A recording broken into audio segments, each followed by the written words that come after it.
I'm delighted to see each of you here tonight in spite of a storm warning.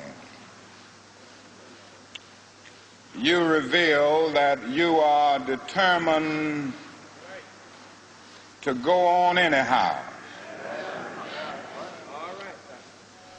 Something is happening in Memphis, something is happening in our world.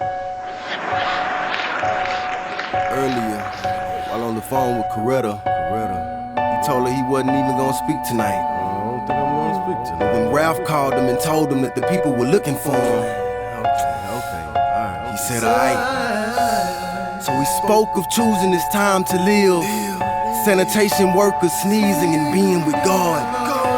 And he told the people that he had been to the mountaintop and how he had seen the glory of the coming of the Lord. He stepped away from the podium and the people screamed and applauded his diction. He couldn't help but notice the friction in his chest and the significance of the words that he spoke with such conviction.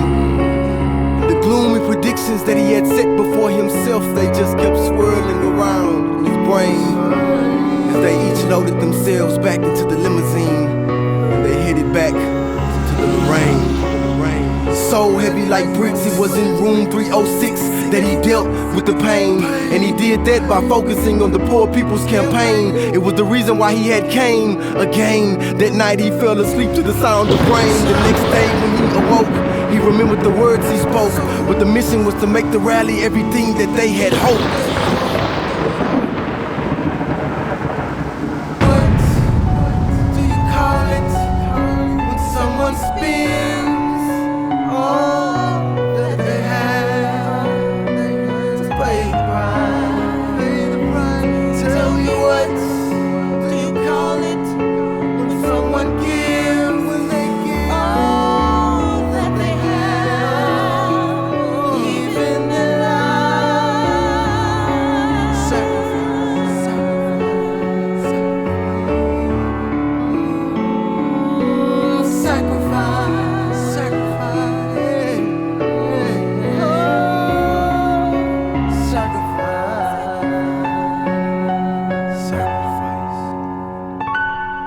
So he set aside his gloom and all his visions of doom, and he worked through the afternoon, mainly staying inside of his room. It was him, his best friend Ralph, and Ralph's brother AD. They sat and they had lunch discussing how the rally would be. And as each of his partners came through, his heart started feeling light.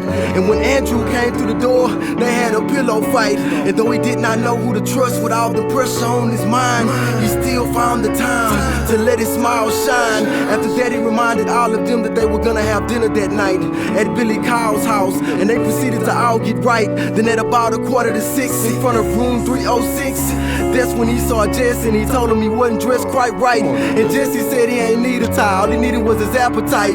And they stood waiting for Ralph, but before his friend came out, Billy Kyle stepped to the side, and that's when the shots rang out.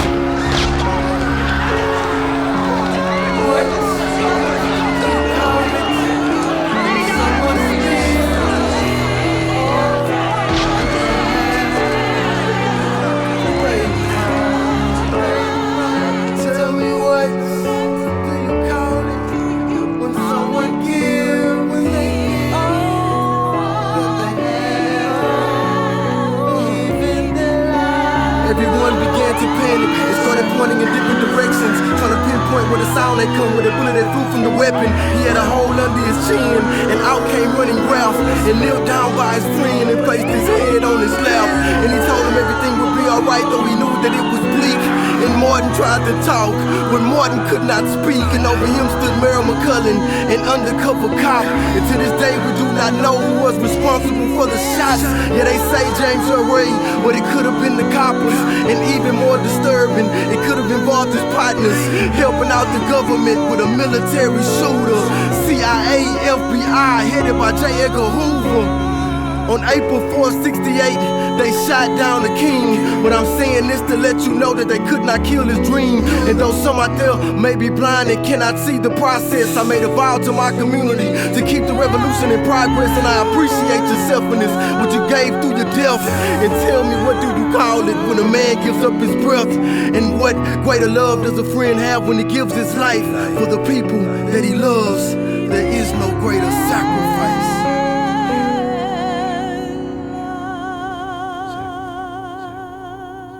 I have a dream this afternoon that the brotherhood of man will become a reality in this day. With this faith, I will go out and carve a tunnel of hope through the mountain of despair. With this faith, I will go out with you and transform dark yesterdays into bright tomorrows. With this faith, we will be able to achieve this new day when all of God's children, black men and white men, Jews and Gentiles, Protestants and Catholics, will be able to join hands and sing with the Negroes in the spiritual of all, free at last, free at last.